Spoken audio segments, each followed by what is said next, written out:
Okay, somebody gotta say it. The birth of hip hop, part 6. Somebody gotta say this, and I'm letting God work through me. And I don't care, because no weapon on this earth formed by any man, any ignorant man, any black man, white man, Chinese man, Russian man, will not prosper on me, because God is my weapon. And I had to find God, because 3 years ago I died on the operating table for 10 seconds. Heart stopped, lung stopped, pumped me twice, didn't come around. I was with Jehovah God.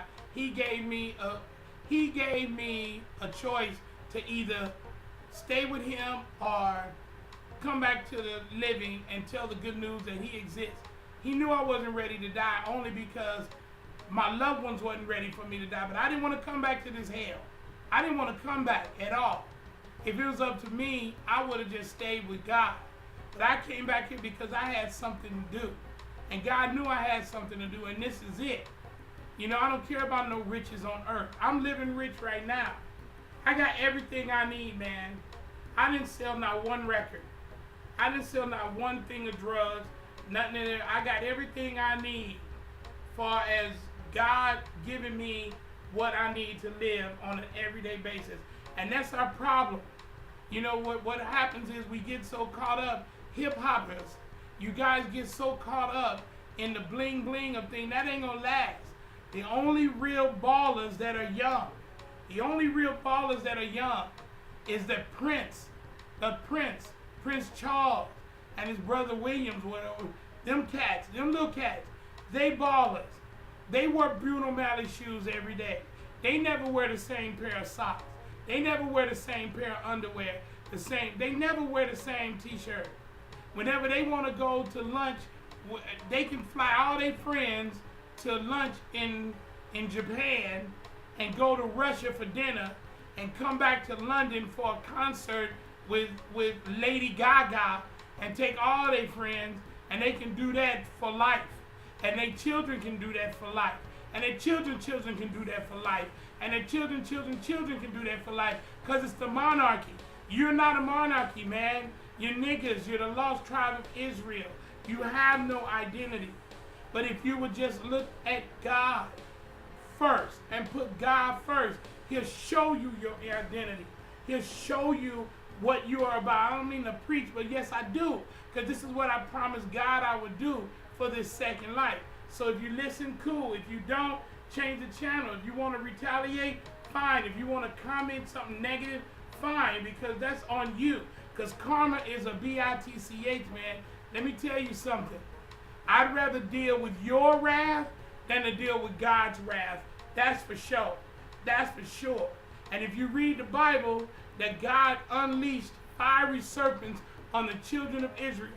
The same children, the same children that he rescued and freed from the Pharaoh, he unleashed fiery serpents on them, and they bit the children of Israel. And they went to Moses going, oh my God, Moses, we sinned against God. Please pray to us and tell God to take out the serpent. And God did, because he's a forgiving God. He'll forgive you. But don't piss him off. I'm just telling you. That's why we got so much rain. I'm a musician. I can play piano like you never believe. I ain't never had a lesson in my life. But I can play just as good as Herbie Hancock, Chick Corea, Elton John. I can play everything. I can even create. Okay, my father was a great creator too. So hip-hop, the birth of hip-hop, now it gets good. Now I'm going to get real controversy, because there's white people doing hip-hop. There's Japanese people doing hip-hop. Chinese people doing hip-hop. Russians doing hip-hop. Mexicans doing hip-hop. They ain't know nothing about the birth of hip-hop. Them races, they know nothing about the birth of hip-hop. But they learned how to do the turntables. They learned how to do the scratching. They learned how to do the rapping and the rhyming. And they learned how to do all of that stuff through niggas. Through niggas. That's the only good thing about gangster rap. You taught other people how to be ignorant. But at least you taught them something. Now everybody wants to get on the bandwagon. You got Target commercials. You got Walmart commercials. You got Wendy's commercial, McDonald's commercial having hip-hop in it. You got white kids dancing dancing, doing pop locking and doing all of that when nobody knew about that until Soul Train, when Rerun Fat Butt was out there doing it, and all of those dudes from the one movie Breaking started doing all the pop locking and Turbo doing all the pop locking, and now you got white kids doing it, Japanese kids doing it, but they just doing it because it's fun. And now they're doing it because it makes money. So it's an easier way to make money. They really don't have no hip hop history, or they don't have no hip hop savvy.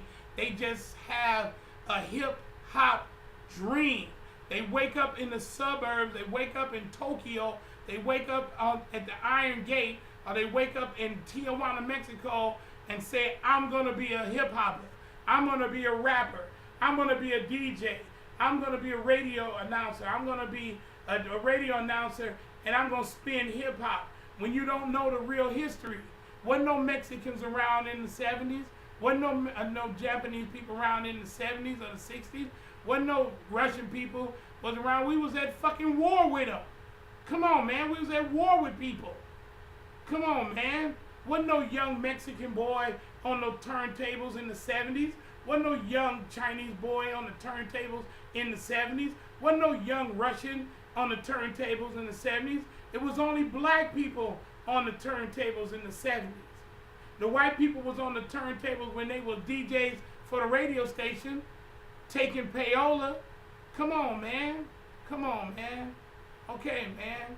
Part 7 coming up, man. I can't stop. It's ridiculous.